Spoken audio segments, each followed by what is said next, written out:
ప్రియులారా, చాలామంది అంటున్నారు ఈ ఆధునిక ప్రపంచంలో తప్పుడు బోధలు చేస్తున్నారు, ప్రమాదం నుండి మీరు బయటపడండి.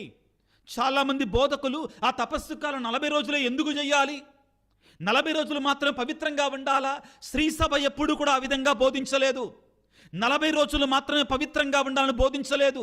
ఈ 40 రోజులు మనం దేవునికి ఎక్కువ దగ్గరగా ఉండడానికి, ఇదిగో 40 రోజులు మాత్రమే ఎందుకు ఉండాలి తపస్సు కాలం అనేటువంటి వారికి నా ప్రశ్న ఏంటంటే, మరి యేసు ప్రభు 40 రోజులు మాత్రం ఎందుకు ఉపవాసం చేశాడు? జీవితాంతం ఉపవాసం చేయొచ్చు కదా, జీవితాంతం ఎడారిలోనే ఉండొచ్చు కదా.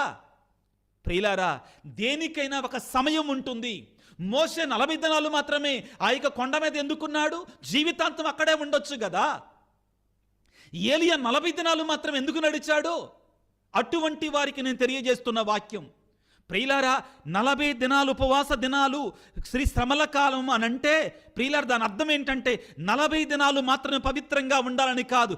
ఈ 40 దినాల పాటు మనం కొంచెం ఎక్కువ సమయాన్ని, అంటే వేరే రోజుల్లో ఉండొద్దని కాదండి, ఉపవాసముతో, ప్రార్థనతో, దాన ధర్మాలు ఎక్కువ సమయాన్ని, ఇక్కడ ఎక్కువ సమయాన్ని కేటాయిస్తా. కొన్ని పనులు మానుకుంటాం మనం, శ్రమల ఉపవాసం ఉంటాం. ఎవరైతే ప్రియులారా 40 దినాలు ఎందుకు ఉండాలి, ఇది ఒక ఆచారం అంటారో వాళ్ళకి నేనిచ్చే సమాధానం ఏమిటి అంటే, మరి యేసు ప్రభు 40 దినాలు మాత్రం ఎందుకు ఉపవాసం ఉండి ప్రార్థన చేశాడు?